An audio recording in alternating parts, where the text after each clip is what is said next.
Just Showgirl Tip of the Day.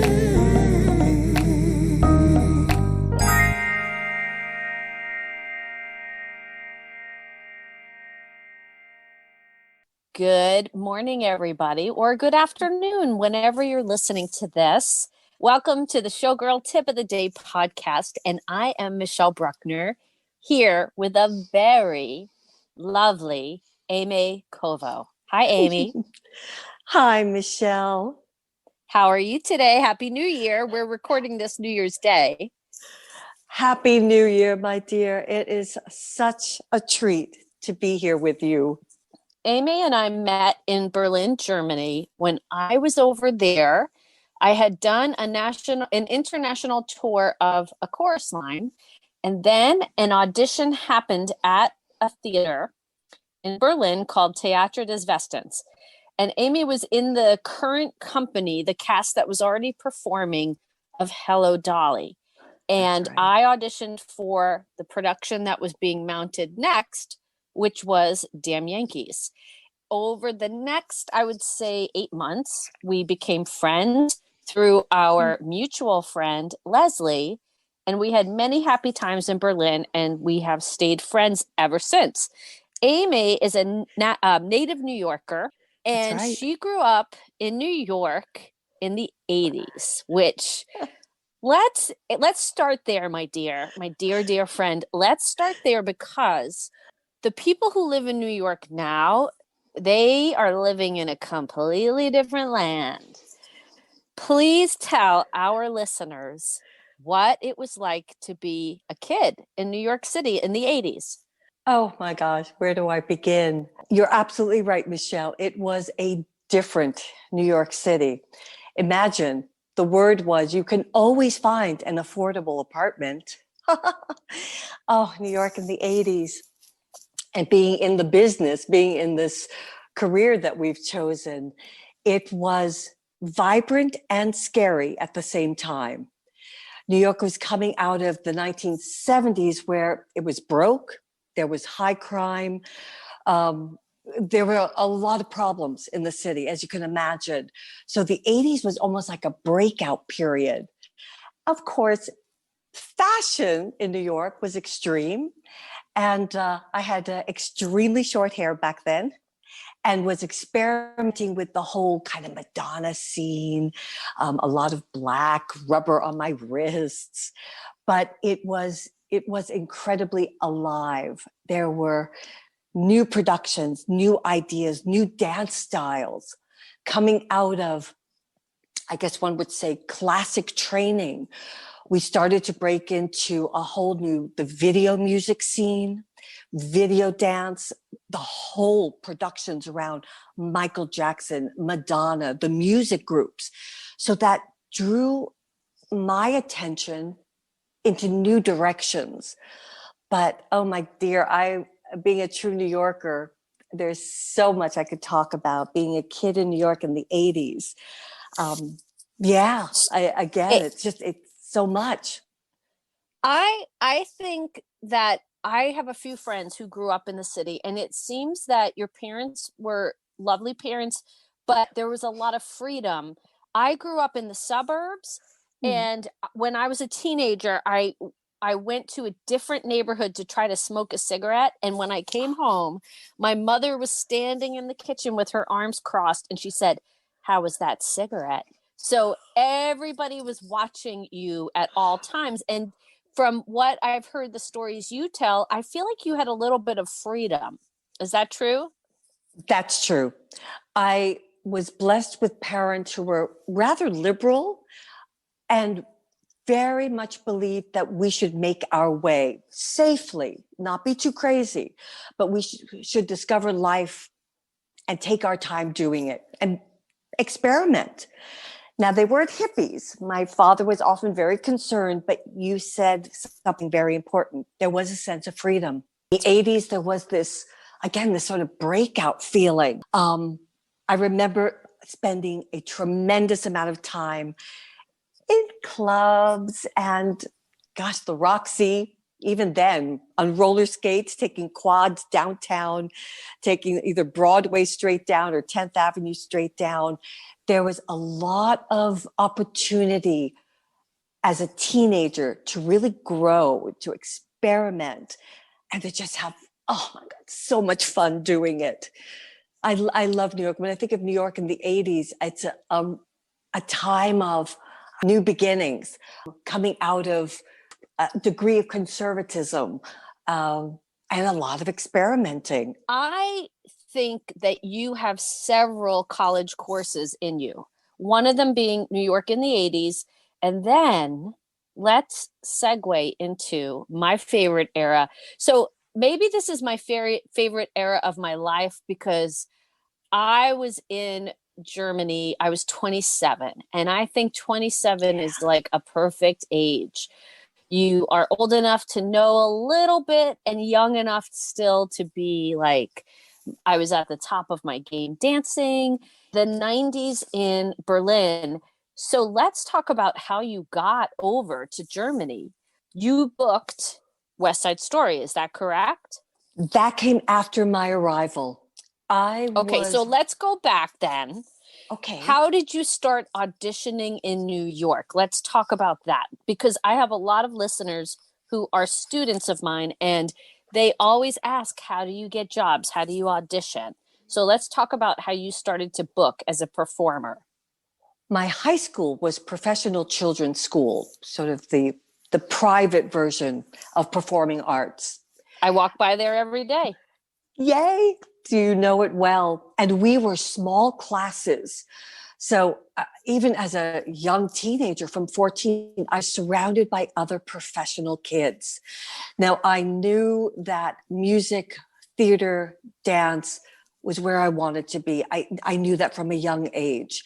So not to wax too much the past, I come from music. I come from music and music theory. And dance and gymnastics was the means for, well, my mother was concerned about my coordination and my weight. So I began to take ballet and began to take gymnastics at a place called the Turnverein, a German club on the Upper East Side. And I loved it. I absolutely loved it. And dance was a challenge for me. But now back to your question. So I was always involved in some way or the other, the performing arts. I was, as a child, a classical guitarist. But being at PCS, Professional Children's School, I was so inspired by my schoolmates. And we were 14, 15, 16. And it was through that and the leadership of my aunt's influence, that I discovered Broadway musicals at the age of 14. One of them was Pippin, very, very young when I saw Pippin, and fell in love with the production, the choreography, the look of the show. I was just this young kid. But how I began auditioning was I met one of my schoolmates. I met Cortez. He goes by Cortez Alexander. He had this incredible sense of music, of harmony, and he really supported me as a performer, not just as a musician, a singer, and then a gymnastic dancer kid. But he was like, you got to be out there. You got to perform. And we began picking up backstage, which you talked about in one of your episodes. And I have to giggle because I'm like, yes, backstage, we'd get it the night before and we'd look for auditions, open calls, where you were not yet a union member. And we'd look for any audition that we thought as kids we were perfect for. I'm perfect for that chorus. And we would book too, wherever those rehearsals, the auditions were being held. Now, granted, I was a young teenager. I really was not old enough, but I learned from a very young age what was required to get through those auditions. And in the beginning, we could sing, 32 bars. And progressively, because hundreds of us would show up, the days of the open call for girl chorus, non-union, non-equity, 600, 700 girls lining up at the audition studios or theater, that was normal. And I started to get it. I had to be at the front of the line. We'd get there at 6:30 in the morning, summer, winter, rain, snow, with our coats, our music, our dance shoes, and our dance bag, ready to audition. I started at a really young age, and I'm so grateful for it because it wasn't easy. Those cold, icy mornings, not knowing if I was really the right type, but just going for it. You learn some hard knocks, and you learn what being a professional really means, and then really choosing those auditions. That came later. That sense of hunger, if you don't have that, you should just try to do something else right now, because if you don't have that feeling of like being willing to stand outside for hours and being willing to, like if you're broke, you buy a bagel and you make it last all day, a bagel and an apple, and you just nibble on that. Like it is no joke. And so what are some of the first jobs that you booked? Strangely enough, I started booking soap operas as background extra, off-Broadway chorus. My Broadway story is a long one. We won't go down that rabbit hole. The Broadway auditions for a Broadway show, that was my greatest dream. But mostly, I'm trying to think of the shows I did. Once Upon a Mattress, Oklahoma. I should have my resume in front of me. It seems so long ago. I booked those chorus positions. I have to admit, because of my size, back in the 80s and even the early 90s, by that time I was in Germany, my size was a hindrance, especially in the 80s. How tall are you? 5'2". Okay. And in centimeters, 160. So we just jumping back to the hardships of auditioning, I had to learn the hard way. No, I can't audition for Bob Fosse, who was looking for 5'6" and taller, or even 5'7" and taller. But I was determined he was going to love me. But you learn through the hardships of rejection. You have to be real. You have to be focused. You have to accept who you are. And with that, go forward with confidence. And also, that is something you cannot change. You can't change the fact that you are 5'2". You have to just say, okay, well, I am 5'2". I'm going to keep going for jobs, and whoever will hire me will hire me.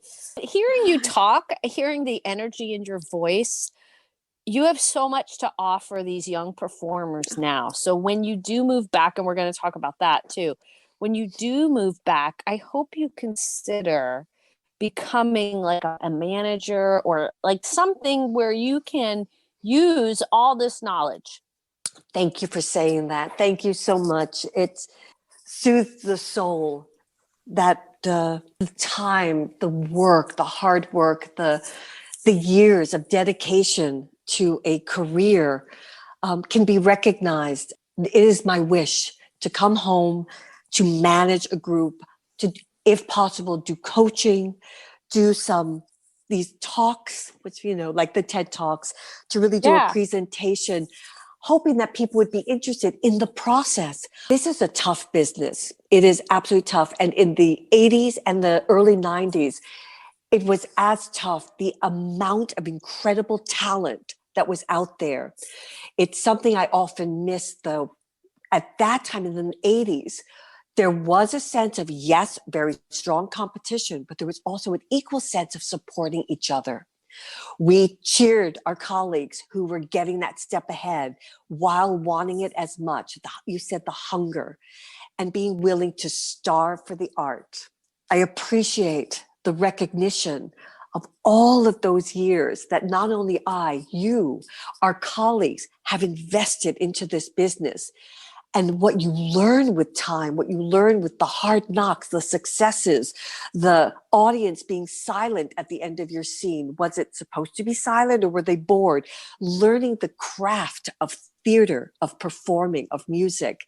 And I'd like to hope and think that I have something worthwhile to share with those that are just stepping into this career, into this business now in the year 2021, where we have Netflix, where we have overnight stars, where we have Instagram stars, where we have a whole new series of platforms where the competition, I don't know how supportive it is, but that's what, our young artists are looking at. So I'd like to think what you're offering in this wonderful podcast can be really listened to, and we can share something with the younger performer. Well, that's why I made it. I made it because I teach dance classes, and I always want to sit down and talk with everybody, but we have our dance work to do. So I never want to cloud the dance classes with storytelling. So I thought to myself, let me do this podcast, and then I can tell everybody my stories and my friends' stories. And Brilliant. Hopefully it helps another performer, and hopefully it gives somebody else a glimmer of inspiration and hope and joy.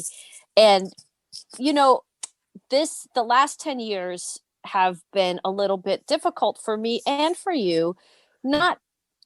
Honestly, we are very privileged. I cannot say, when I say difficult, it's just we have had to recreate our own identities, because both of us, I feel, I'm speaking for myself, but both of us really loved that prime period of being these dancers who could just kick our faces and look gorgeous in our costumes. Not to toot our own horns, but we looked pretty good, I have to say. I have to agree. So anyway, my hope is that somebody who is listening to this just enjoys, and then I try not to live in the past, but I feel like what we can share, which is what I want to talk about next, because I so want you to create a college course about Berlin in the 90s, because when I went there, it was like a fairy tale. It was like going backwards in time. And I don't mean to sound condescending, but when I first got there, just the sounds of the ambulances and the way the cars looked, the subways and the clothing even, I was like, oh, this is pretty cool. So how did you get over there? I was working as a choreographic assistant to Rick Atwell. Rick was he was a disruptor in the dance scene when he came from LA in the early 1980s. And a lot of our colleagues who are Broadway performers had studied with him, and I was one of his first students. Working with Rick over years, he started to get opportunities in Europe. We were in Amsterdam. He was teaching, I was assisting and working on a project in Amsterdam when the same director of that project said, hey, I've got a gig in Berlin. This is 1988. Why don't you come and do the choreography and come to Berlin with me? We were in Amsterdam, and I was all ready to travel Europe, go to Spain, where my heritage is from. And Rick said, I've got this gig with Frans Marijnen, is this Belgian director. And why don't you come with? I'm like, oh, Berlin. I don't know. Isn't that city with the wall?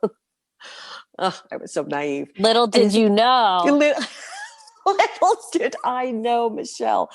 Oh, and so I said, oh, why not? It'll be an adventure. So we arrived in Berlin, and it's an experience, a time of my life I will never forget. I will never forget how it felt, how the air smelled, the temperature, the gray upon gray upon gray. And it was a West Berlin behind a wall enclosed in East Germany.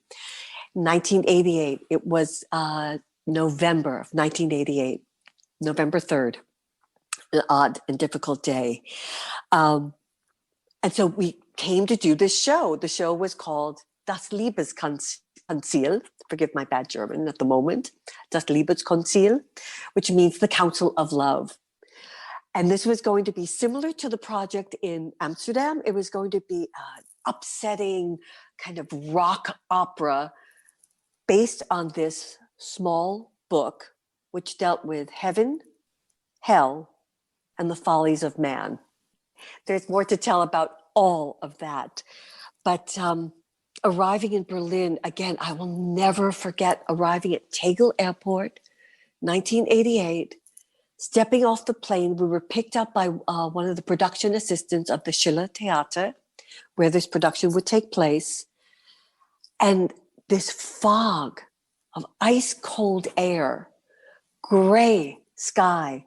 And at that time, the life in West Berlin was very limited. And the smell of coal in the air as we stepped out to get into the taxi, it hit me like a wall. And I was like, oh my gosh, I'm in Berlin. And as a New Yorker, I felt so displaced and yet on a grand adventure. That's how I got to Berlin, with my friend Rick as a choreographic assistant and his assistant. November 1988. It's interesting to hear your first impressions of Berlin, because mine are really similar. Like, as I walked the streets, and when I was working for Theater des Westens, I was subletting from our friend Joachim, and the apartment was walking distance from the theater. And as I walked home, I often felt, I was like, I've been here before. This is my true home. Like, very, very like bizarre feelings. Or when I would sit down on a park bench, I would feel like a ghost was coming to sit with me. It was a very like, and it was okay. Like, I wasn't scared. I just was like, I never felt alone there, and I spent a lot of time alone there, but I never felt alone. And I felt protected and loved, very like, just like, you're meant to be here. Why don't you stay here with us? Like, that's the feeling that I got. And that sounds a little kooky, but I know you know what I mean. Oh, Michelle, I know exactly what you mean. And you said something about ghosts. I felt you feel the history of this city.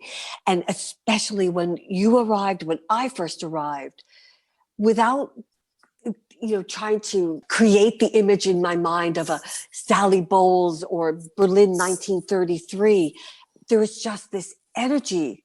And at the same time, I also never felt afraid or alone in the sense of isolated.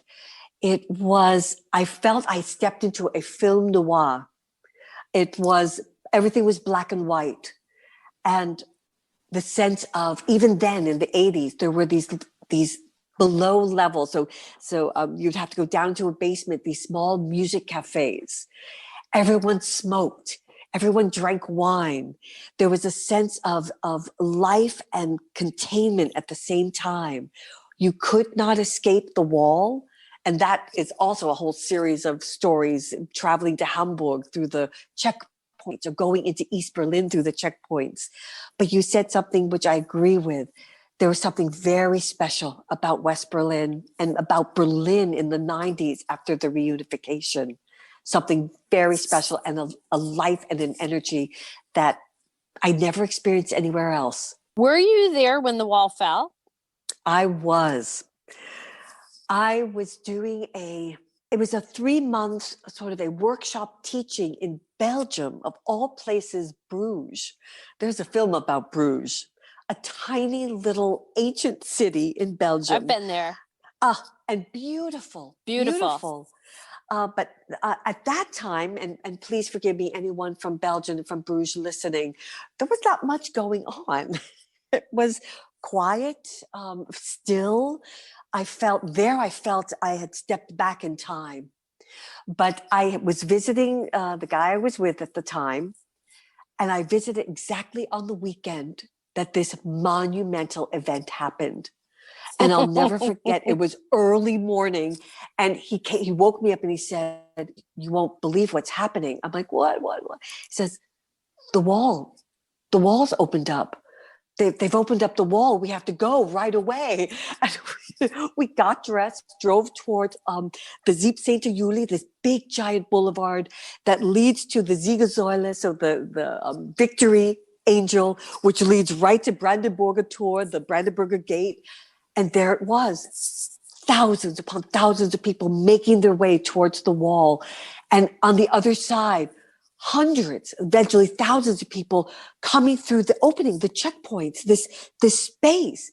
And people jumping, crawling on top, standing on shoulders of friends to get on top of the wall, to stand and cheer. It was, monumental. It was amazing as a New Yorker who just happened to be visiting the city where I was going to be staying and working and living on this very day of this peaceful change, this political change.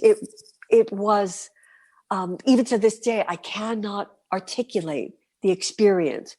It was so amazing. I just remember crying and thinking, why am I crying? I'm just crying. I'm not German, but this is so amazing. This is so special.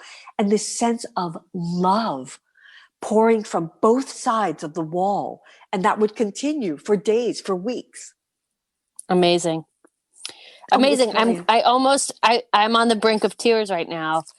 I remember you telling me one story about West Side Story and how it was in East Berlin and they gave you little tiny Coca-Cola bottles as a gift. Can you tell the listeners about your West Side experience? I have to say, this was also one of those marker experiences. In order to make money, I was teaching. So I was teaching jazz dance.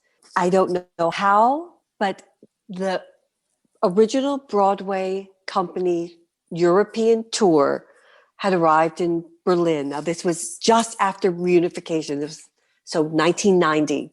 I knew they were there and I was looking forward to seeing the show when they got it put up.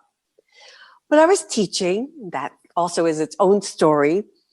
And the studio had glass panels in the door so people could watch class from outside. And I'm teaching, and I see this person on the other side of the door while I'm teaching, jumping up and down and waving. And it's an old friend, Eddie Otero. I know him. Yes. And Eddie, if you know Eddie, he's one of the most beautiful, loving, gorgeous souls on this planet and a superior dancer. He also did Chicago. He's done everything. Eddie's jumping and waving and I'm taken aback. My thought is, am I dreaming? So cut to the chase. I step outside. I'm like, Eddie Otero, what are you doing here? And he's like, I found you. Aimee, I can't believe I found you. You have time after class. I'm like, of course I do. We finish class. I go out and we begin to talk. He said, are you free? What are you doing? Are you teaching too much? I need you. I'm like, you need me? He said, yes, we're here with West Side Story. He said, they're looking for an understudy, Anita. And I'm like, bing, bing, bing, bing, bing, bing. My eyes and my head's going, an understudy, Anita? And he said, yes, can I put you in touch? We want to bring you to the audition. And I'm like, well, of course, put me in touch. I'm very happy to audition. He could see I was thrilled. Anita, the original Broadway European tour, and they're looking for the second Anita. I'm like, yes, get me there. The strange thing is all I remember is within a day or two, and this is a strange sort of dip in my memory. I know that I got a phone call, and I got a phone call from the dance captain saying, we need for you to come on this day at this time. Please bring all of your dance shoes and be prepared to sing. We want you to sing A Boy Like That. So I'm like, okay, done. Being the true New Yorker, I got my tights, my high heel character shoes, my Capezio character shoes with the brace, because I know that in my head I was thinking they're probably going to make me do dance at the gym or the ballet. I thought, be prepared. I remember going, and the audition was being held at the rehearsal room for the opera, through the opera house on Unter den Linden. Ooh. Exactly. And this house was still in a time capsule because this was on what we would say the former East. It was East Berlin.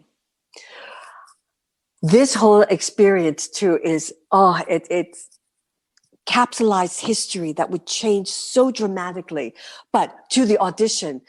So listeners, when Aimee says house, she means theater. Some of you might not know that, but that's, especially in Europe, don't you think, Aimee, that's how people talk? They say house when they mean theater? Yes. The opera house is the opera theater. Love it. So you obviously booked it. And then what happened? Oh my gosh. New York style. We are learning Leonard Bernstein's music. We're learning the original choreography at the original tempos. We are working with the original script. I am working with people from Broadway. I am working with some of the finest dancers and singers. We have 12 days to put up the entire show. I was living the life, being in Berlin, but doing a Broadway production as the second Anita. I can't tell you the thrill and the hard work. We were all working hard, dance at the gym. So I should backtrack just a little. In order to be the second Castaneda, I needed to be one of the Puerto Rican girls. So my character's name was Estela, which if you know Spanish means star. So Estela, and I was one of the girls. So I had to learn the whole, I like to be in America, dance at the gym, the ballet, the dream ballet, the scherzo, which you don't see in West Side Stories anymore, the children's ballet. We learned all of this in 12 days. Then we put up our 10 out of 12s, the tech rehearsals, moving stages, and at all of this, I'm learning the track of the chorus. Opening night, bombastic. Second day, after the rehearsals, our Anita, a beautiful performer, Yamil Borges, wonderful. It's the second day. I'm getting ready for my track, chorus girl, and they come to me. Aimee, are you ready? And I'm like, oh, tick tock, tick tock, tick tock in my head. You're going on tonight. I had no official rehearsals. No put-ins? No put-ins.